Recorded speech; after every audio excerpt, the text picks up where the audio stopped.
Whenever I talk about something that's wrong with the UK, whether it's housing, rent, benefits, really anything, if that video gets enough views, I'm inevitably confronted by a statement to the effect of, I see you haven't mentioned immigration, as if I've completely missed something that's essential to understanding, as a recent example where this has come up, why Labour have decided they need to escalate the social murder of disabled people. The implication from these commenters is that by not talking about immigration, I've invalidated my own argument, or that it's such a glaring gap that it renders the argument pointless, that I've missed the primary cause. When in reality, the reason why I don't mention immigration is it has nothing to do with any of the problems I talk about. And if you think it does, there's a good chance you're falling for racist propaganda or are racist yourself. It's that simple, but a lot of people will react negatively to this and insist that they're not racist. They just have legitimate concerns. That there are things to be concerned about with immigration, that it invites changes to society that are in some ways undesirable. I'm sorry to say this to you if you believe this, but no. Just no. And I realize this is another video where I've opened with a complaint about comments I receive, but I promise this is going somewhere fast, kind of by nature of the format that I use for these videos. And I understand if you think that me talking about the legitimate concerns euphemism is a bit pointless in the face of the Prime Minister and leader of a notionally centre-left party, Keir Starmer, repeating Great Replacement theory and making a thematic reference to Enoch Powell in a recent intervention on immigration, or the fact that there were race riots in this country a year ago, plus some that erupted during writing and as of recording in the north of Ireland. I still think it's important because this euphemism and this dog whistle is still used in politics and has directly led to things like the Island of Strangers speech. The legitimate concerns argument is, like all of these arguments that emerge from the right, a mirage. It exists to unite groups who otherwise wouldn't really find common cause. In the case of Keir Starmer and other Labour politicians, it's a way to unite centre-left and largely pro-immigration in very specific circumstances, people with the far right and everyone in between. Many have pointed out that this aping of far-right rhetoric and policy damages parties of the centre-left, but in a perverse way, the euphemism does the job intended for it. It's just that it converts centre-left voters into people who believe there's something to be concerned about with immigration, and allows the far right to point at the centre-left and say, see, even they agree there's something wrong with immigration. It's a strategy designed to lose, and even if it wasn't founded on an immoral view of humanity, the implication is that there's some sincerity about what the identified concern is, and that it is somehow fact-based, which it's largely not. And this is really the key to understanding how this causes so much damage. This decoupling of the actual trajectory of net immigration numbers and the intensity of the concerns leads to a lot of head scratching from journalists and a few well-meaning liberals, because they believe that if net migration goes down, anti-immigration sentiment should go down as well. And I really need you to understand this. None of this is based in fact. Concern about immigration tracks more closely with press coverage, especially the right-wing press, and that gives away what the game is here. It's not about the reality of where you live, but an image being projected and some people's reaction to it. Now, to be clear, the circulation of these newspapers are actually quite low, but their websites and the knock-on impact they have on news, especially TV news, is where this effect manifests more strongly. Also, people just kind of walk by front pages screeching about immigration all the time, and that has some effect. It'd be impossible for it not to, and anyone who denies that is really going to have to square that with the fact that people love spending money on loss-making enterprises like newspapers. A good example of this decoupling from reality is illustrated in the general tendency for explicitly anti-immigration parties in the UK to do better in areas with fewer immigrants. UKIP in 2015's vote share was found, according to an LSE blog, to correlate negatively with rates of immigration or non-white British populations, which means that if you live in a more diverse community with more immigrants, you're less likely to vote for anti-immigration parties, which does feel like common sense. It's hard to be angry at your neighbors who you see every day, or the people who you see at the same places as you, or just out and about, or who are working alongside you. They're just there, and that's fine. In the same blog, there's data presented that suggests that the UKIP vote correlated with perception. I wonder if there's some reason the press keeps screaming about immigration over and over again. There was a really good video where someone from Novara Media went to Ashfield to interview people because it is notoriously a very cursed place. I've even done a video about it, small plug. But it was one of the 5 seats to vote for a Reform candidate at the last election, and according to the census, it is 95% white and 91.8% white British. In that video, you do just get a lot of very weird racism, but one encounter that stood out was a person insisting that everyone was trying to move to Ashfield, which, no, they're not. And I'm not being funny. Having been to the area, I just find it unlikely there's some clamoring mass of people wanting to move to Ashfield. There's no evidence for it, and that person was just making it up. It's a perception, a mirage, a lie. They're telling themselves these things to give themselves anxiety and concerns. That's the frustrating thing for a lot of people. An argument rooted in concerns, once it's taken seriously or inflamed by the press or politicians, can't be fact-checked because of this fundamental decoupling from reality. The comeback will always be, no, but they're really concerned about it, and we should address those concerns.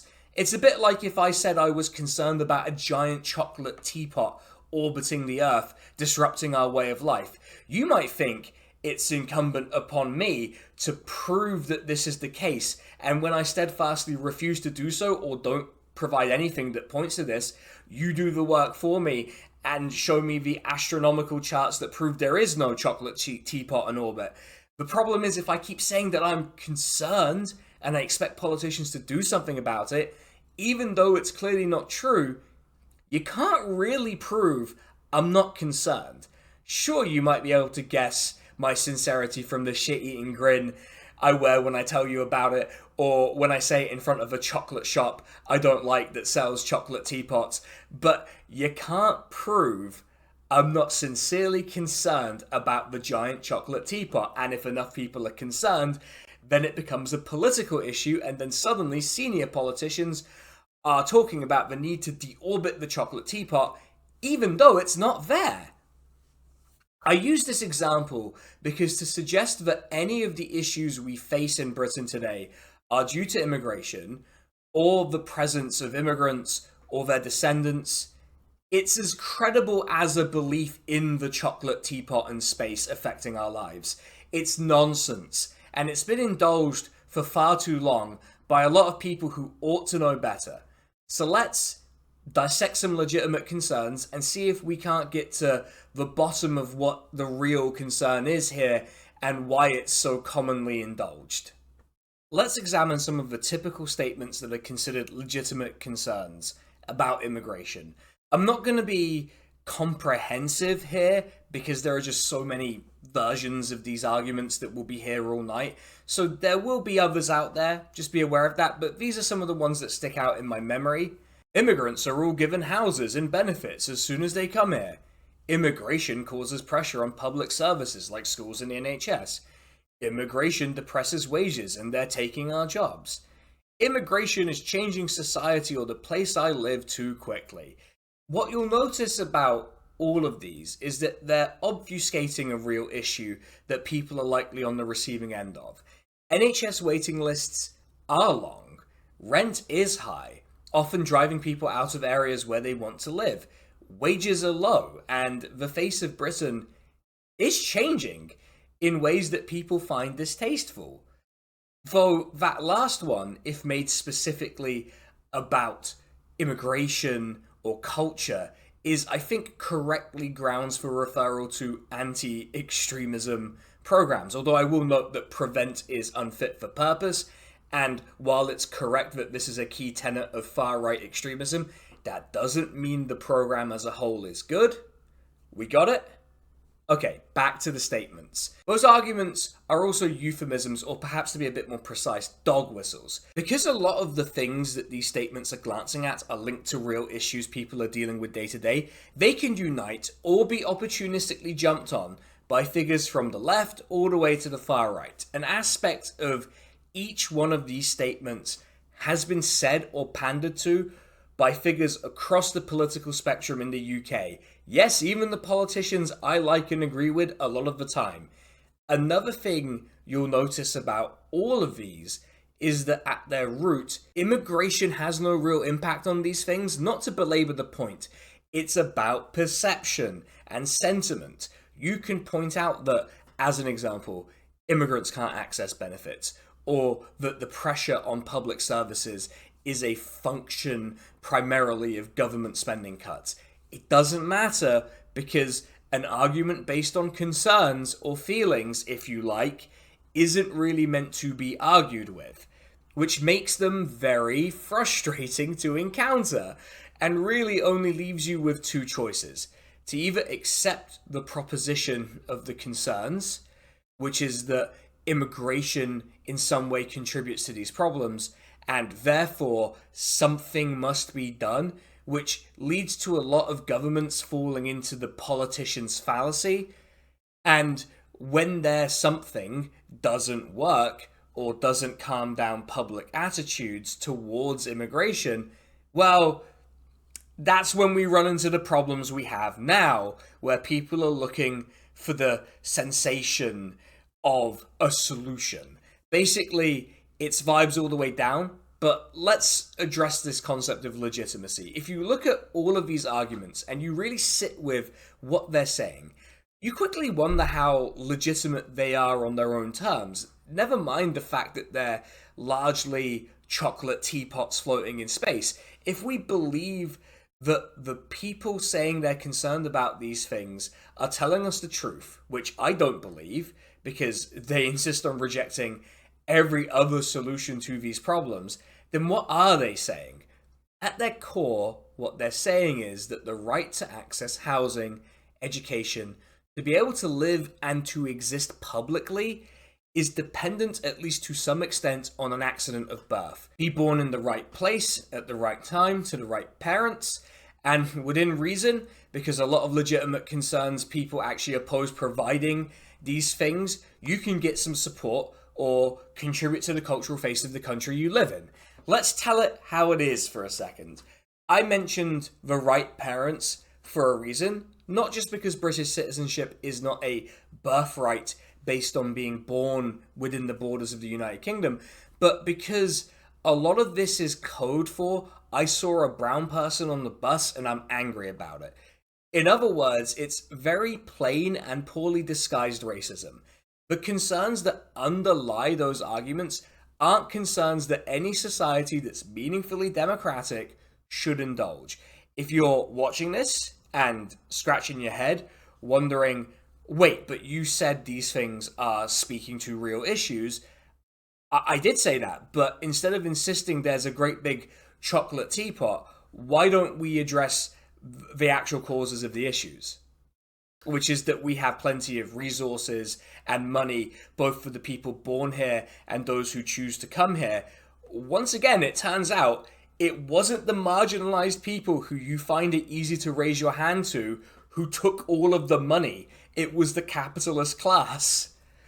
Legitimate concerns is an effective dog whistle not just because it's able to unite the openly racist and the sort of unthinkingly racist and the people who call themselves non-racist or even some anti-racists, but because it's easy.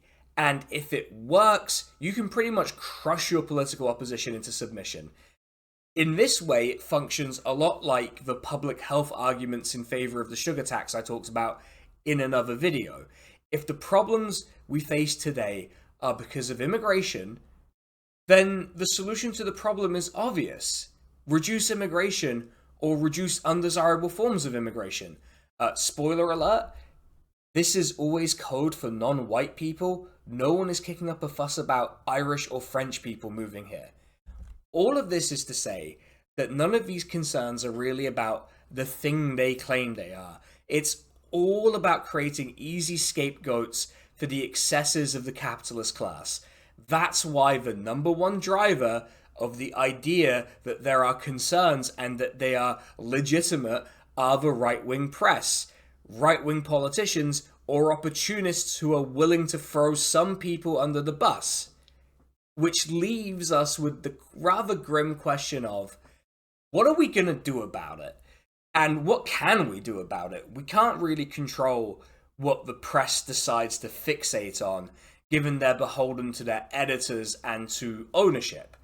We can't really vote our way out of it, since every major party to some extent accepts the idea that immigration is a problem because people are concerned about it, not even because of any factual basis. What we can do is deny the people who push these ideas into our day-to-day lives the legitimacy they desire. If someone you know is beginning to espouse some elements of the arguments we've talked about in this video, then you need to confront them, tell them what they're doing, and deny them that legitimacy. Now, obviously, I'm not saying if your boss at your precarious job is mouthing off about Polish people that you have to tell him he's a racist dickhead. Use your common sense, obviously.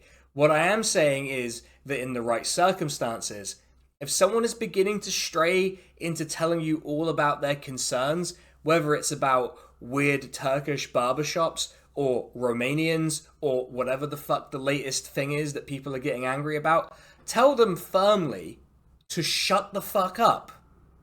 And that's it. I need to thank my proofreader. It's a short script, so let's not thank her too much, but, as always, she reads almost every script, so I am very grateful. I also want to say that if you enjoyed the video, remember to like, subscribe, comment, leave some feedback. We've been having a really good little period on the channel, and it's made me rethink some of the things I have planned, especially because I've actually quite recently watched something I really liked that I think has gone under the radar, and I might do a video about it. I don't know.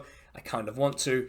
But anyway, I want to say that if you want to vote on the topic of videos, if you want to get at least one of the videos a month early, if you want to get access to the secret bits of the Discord that I have, if you just want to show your appreciation for the channel, there is a Patreon, patreon.com/SK and you can join the membership program on YouTube. And if you join at the top tier of the Patreon, or at any bit, well, the only bit of the membership program, then you get a shout out at the end of the video, like these wonderful people.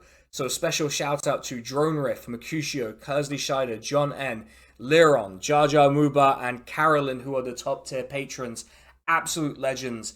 I'm not one of those channels that's like, oh, I couldn't do this without you, because I'm going to be real, I'm going to make the videos regardless because I love doing it, but they really do give me that little extra motivation to just keep pushing myself, as do the YouTube members, Nadir Jiwa, Katie Marshall, Roger Zugi, Scaly Bubble, and Ben Johnson. Thank you very much to them as well.